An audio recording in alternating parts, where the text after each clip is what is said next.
দেখা পালো যে এখন 3 নম্বৰ স্কুল আছে, স্কুলত পাকিস্তানী পতাকা ইয়াত উৰুৱাই আছে। পাকিস্তানী পতাকা এইবিলাক পতাকা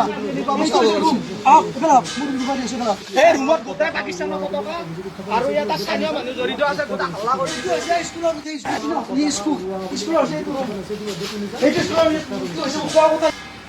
হয় চাওক, আমি আজি কিছুদিন পূৰ্বে সংবাদ মাধ্যমৰ জৰিয়তে জানিব পাৰিছিলোঁ যে ৰঙিয়াৰ সমীপৱৰ্তী হচঙত এখন পতাকাক পাকিস্তানী পতাকা বুলি অভিযোগ তুলি ইয়াত যথেষ্টখিনি প্ৰতিবাদ হৈছিল, যথেষ্টখিনি প্ৰতিক্ৰিয়া হৈছিল আৰু বিভিন্ন উক্ত ঘটনাস্থলীত বিভিন্ন অপ্ৰীতিকৰ পৰিস্থিতিও সৃষ্টি হৈছিল। আমি সংবাদ মাধ্যমৰ জৰিয়তে যেতিয়া পতাকাখন, যিখন পতাকা পাকিস্তানী পতাকা বুলি অভিযোগ উত্থাপন হৈছিল, সেই পতাকাখন যেতিয়া দেখিছিলোঁ, তেতিয়া অসমৰ সচেতন মহল বা আমিও পতিয়ন গৈছিলোঁ যে এইখন কোনো কাৰণতে পাকিস্তানী পতাকা নহয়।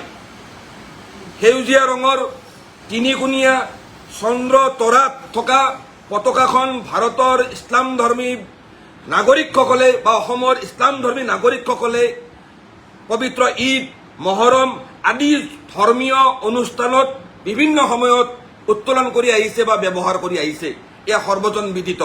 আপোনালোক সংবাদ মাধ্যমৰ সন্মানীয় সাংবাদিক বন্ধুসকলেও যদি অসমৰ বিভিন্ন স্থানৰ ঈদগাহসমূহত যায়, মছজিদসমূহত যায় বা বিভিন্ন ধৰ্মীয় অনুষ্ঠানত যায়, তাতে দেখিবলৈ পাব যে সংবাদ মাধ্যমত পাকিস্তানী পতাকা বুলি প্ৰচাৰ হোৱা সেই পতাকাখন দৰাচলতে এখন ইছলামিক পতাকাহে আছিল। কিন্তু একাংশ দল সংগঠনৰ নেতৃত্বত সেই ইছলামিক পতাকাখন এটা সময়ত পাকিস্তানী পতাকা বুলি সন্দেহ কৰি এটা প্ৰচাৰ চলাই দিয়া হ'ল। অসম আৰক্ষীয়ে সেই সময়খিনিত সেই অঞ্চলৰ পৰা বিভিন্নজন ব্যক্তিক পাকিস্তানী পতাকা বা সেই সন্দেহজনক পতাকাখন উত্তোলন কৰাৰ অভিযোগত আটক কৰিলে। পৰৱৰ্তী সময়ত ৰঙিয়া আৰক্ষীয়ে সেই ব্যক্তিসকলক মোকলাই দিলে। কিন্তু তাৰ পিছতো আমি দেখিবলৈ পালোঁ একাংশ ব্যক্তিয়ে উক্ত ঘটনাটোক এক সাম্প্ৰদায়িক ৰহণ সানিবলৈ আৰু বিশেষকৈ অসমৰ মুছলমান সম্প্ৰদায়টোৰ জনগণক দেশ বিৰোধী হিচাপে প্ৰস্তুত কৰিবলৈ বা উপস্থাপন কৰিবলৈ এই ঘটনাটোক লৈ বিভিন্ন অপপ্ৰচাৰ চলাই গৈ থাকিল। শেহতীয়াভাৱে আমি সংবাদ মাধ্যমত দেখিছোঁ যে উক্ত পতাকাখন উত্তোলন কৰা বা তাত ব্যৱহাৰ কৰাৰ অভিযোগত 3জন ব্যক্তিক ৰঙিয়া আৰক্ষীয়ে গ্ৰেপ্তাৰ কৰি জেল হাজতলৈ প্ৰেৰণ কৰিছে। এতিয়া প্ৰশ্ন উত্থাপন কৰিছোঁ যে আল্টিমেটলি যদি জেল হাজতলৈ প্ৰেৰণ কৰিছে, নিশ্চয় সেই পতাকাখন দেশৰ অখণ্ডতাৰ প্ৰতি ভাবুকি বা দেশৰ সুৰক্ষাৰ প্ৰতি ভাবুকি বা আইন বিৰোধী। কিন্তু আমি স্পষ্টকৈ কওঁ, সংবাদ মাধ্যমত যিখন পতাকা আমি দেখিছোঁ, যিহেতু আমি ঘটনাস্থলীলৈকে যোৱা নাই, সংবাদ মাধ্যমত যিখন পতাকা দেখিছোঁ সেই পতাকাখন এখন ইছলামিক পতাকাই আছিল আৰু সেই পতাকাখন যিকোনো ধৰণৰ ধৰ্মীয় অনুষ্ঠানত ব্যৱহাৰ কৰাত কোনো আইনী বাধ্যবাধকতা নাই। আমি প্ৰশ্ন কৰিছোঁ, যিসকল ব্যক্তিয়ে আজি এই পতাকা পাকিস্তানী পতাকা বা সন্দেহজনক পতাকা বা জেহাদী পতাকা বুলি এই পতাকাখন প্ৰচাৰ কৰিছে, তাৰ মানে কি অসমৰ মুছলমান সমাজখনৰ দেশপ্ৰেমৰ ওপৰত প্ৰশ্ন উত্থাপন কৰিব বিচাৰিছে নেকি? আজি ভাৰতৰ মুছলমানসকলে বা অসমৰ মুছলমানসকলে আজি যুগ যুগ ধৰি এই দেশৰ মাটিত জিন যায়, এই দেশৰ বায়ু পানী সেৱন কৰি আজি হেজাৰ হেজাৰ বছৰ ধৰি ভাৰতীয় জাতি জনগোষ্ঠীয়ে বৃহত্তৰ ভাৰতীয় জাতি হিচাপে বৃহত্তৰ ভাৰতীয় দেশৰ বৃহত্তৰ ভাৰতবৰ্ষৰ নাগৰিক হিচাপে আমি সগৌৰৱেৰে পৰিচয় দি আহিছোঁ। ব্ৰিটিছৰ বিৰুদ্ধে 200 বছৰ যি স্বাধীনতা সংগ্ৰাম, এই স্বাধীনতা সংগ্ৰামত বিভিন্ন জাতি জনগোষ্ঠীৰ সমান্তৰালভাৱে মুছলমান সম্প্ৰদায়ৰ নাগৰিকেও মুকলিভাৱে সাহসেৰে তাত অৱতীৰ্ণ হৈছিল। 1864 চনৰ উত্তৰ প্ৰদেশত প্ৰতিষ্ঠা হোৱা দাৰুল উলুম দেওবন্দ, যিখন ভাৰতবৰ্ষৰ বৃহত্তম ইছলামিক ইউনিভাৰ্চিটি, এই দাৰুল উলুম দেওবন্দেও ভাৰতৰ স্বাধীনতা সংগ্ৰামত মুকলিভাৱে তাত অৰিহণা যোগাইছিল, অংশগ্ৰহণ কৰিছিল। আৰু ভাৰতৰ যি স্বাধীনতা সংগ্ৰাম, ব্ৰিটিছৰ বিৰুদ্ধে যি 200 বছৰীয়া সংগ্ৰাম চলিছিল, এই সংগ্ৰামখন কোনো নিৰ্দিষ্ট এটা বাগধাৰা বা আদৰ্শই তাত পৰিচালনা কৰা নাছিল। ভাৰতৰ স্বাধীনতা সংগ্ৰামত ভাৰতবৰ্ষত বসবাস কৰা প্ৰতিটো জাতি, বৰ্ণ, ভাষা, ধৰ্মৰ জনগণৰ চিন্তা আৰু চেতনাৰ এক সমন্বিত ৰূপ প্ৰকাশ পাইছিল।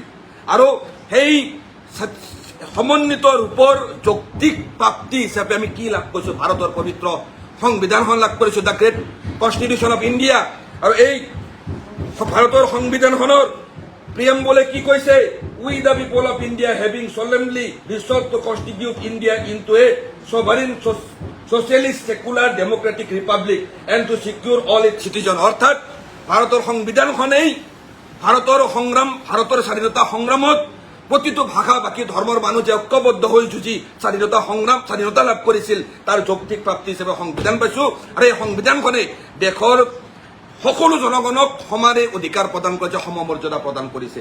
কিন্তু এতিয়া এই সংবিধানখনে যি আমাক আৰ্টিকেল 25 ৰাইট টু মানে প্ৰফেস অফ ৰিলিজন অৰ্থাৎ যি ধৰ্মীয় স্বাধীনতা প্ৰদান কৰিছে মৌলিক অধিকাৰ হিচাপে, নিজৰ ধৰ্মীয় অনুষ্ঠান প্ৰতিষ্ঠান এডমিনিষ্টাৰ কৰাৰ যি অধিকাৰ আৰ্টিকেল 26 দিছে, ইয়াৰ দ্বাৰা আচলতে এই ঘটনাসমূহৰ দ্বাৰা আচলতে কি কৰিছে, আজি এখন ইছলামিক পতাকা আজি ইমান যুগ যুগ ধৰি ভাৰতৰ মুছলমানসকলে, অসমৰ মুছলমানসকলে ধৰ্মীয় অনুষ্ঠানত ব্যৱহাৰ কৰি আছে, সেই পতাকাখনক লৈ বিতৰ্ক সৃষ্টি কৰি দিয়া হ'ল আৰু আজি 3জন ব্যক্তিক জেল হাজতলৈ প্ৰেৰণ কৰা হ'ল।